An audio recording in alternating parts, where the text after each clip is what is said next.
you might wonder why nobody did it before.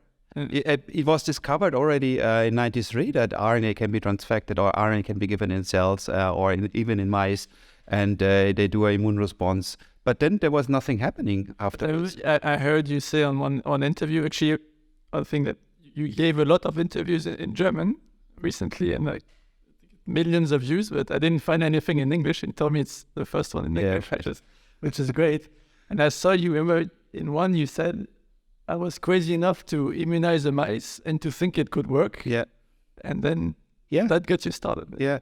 Yeah, actually, it was somehow from Hans-Georg Ramsey's mindset. He went to a conference in the States where he went Eli Gilboa, a Scandinavian researcher doing experiments with the dendritic cells, so immune cells. So he was transfecting dendritic cells with RNA, so putting RNA into cells and then re-inject this cell into mice. And Hans-Georg said, well, do it directly in mice. We shouldn't do this in cells.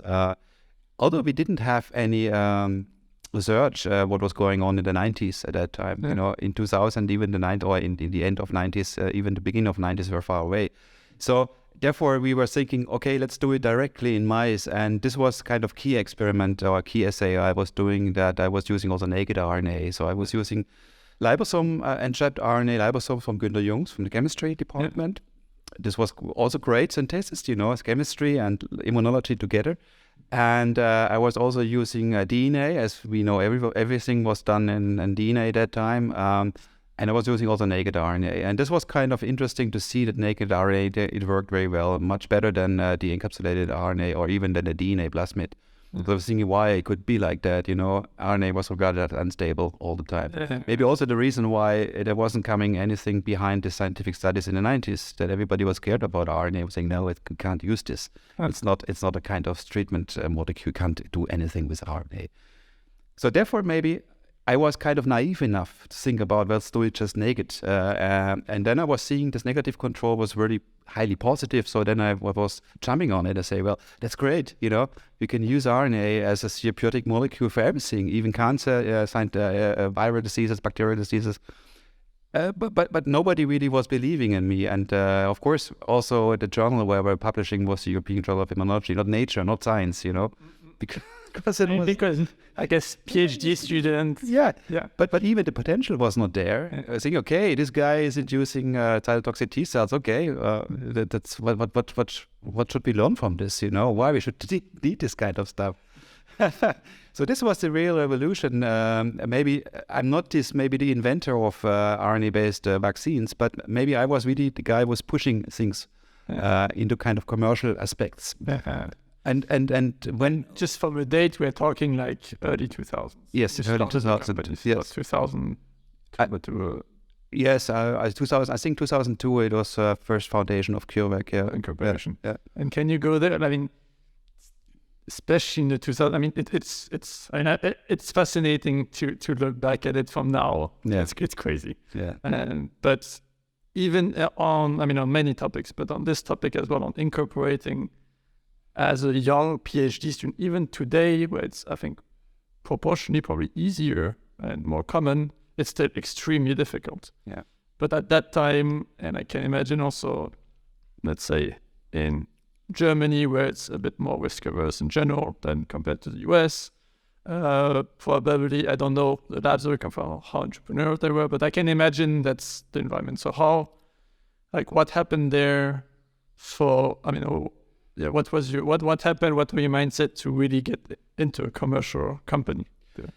Well, and the first thing, I didn't thought about founding a company myself. I wanted driving it to the pharma companies. Every PhD, or especially from Günter Jung's lab, was going to the pharma companies, chemistry companies, and things like that. So I was also applying in a lot of pharma companies, but I want to take the RNA approach, say, okay, I want to start this job, this description, but I want to take my RNA here as well. I say, no, you can do this job description, but we don't interested in this RNA stuff. I guess, no chemistry would be interested. Exactly. So there was a reason where if I don't do it, nobody is doing it. So I have to do it, or there was kind of pressure. So I wasn't an entrepreneur from the very beginning.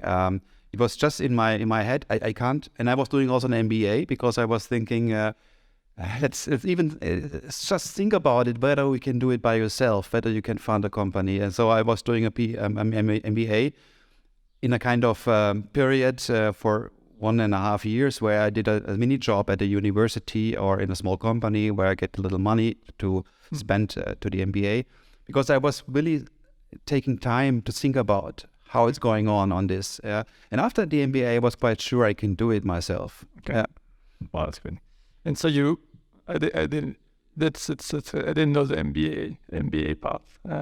But so, and I guess also, I mean, that's one thing that is very underrated as a entrepreneurial, and especially in the young entrepreneurs. I mean, I can talk for myself as well. It's usually we don't have that many options either. It's like, I mean, and we are whatever, early 30s or the 30s.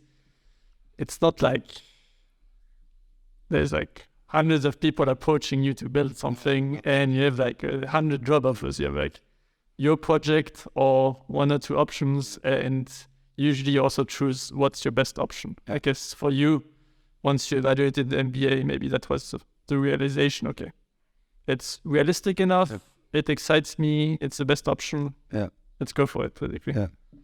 Well, actually, one of the driving point was a program for young Innovatoren, which was a half position at a university, which we gained from the Land Baden-Württemberg. So this was kind of money, because we need money, without money you can't do anything. So at least this was enough to survive a bit. But we couldn't invest in our company with this money. So we were seeking a lot for venture capitalists, but we always were pushed back from this kind of guys. They don't believe, and also maybe my personality was not enough. Maybe I was too pushy, maybe I was too visionary. And the small guy of Tübingen, who is this guy? He wants to save the world. We don't believe this guy. It's always crap. So it was really, they were speaking like this, I was speaking like this, so we couldn't match.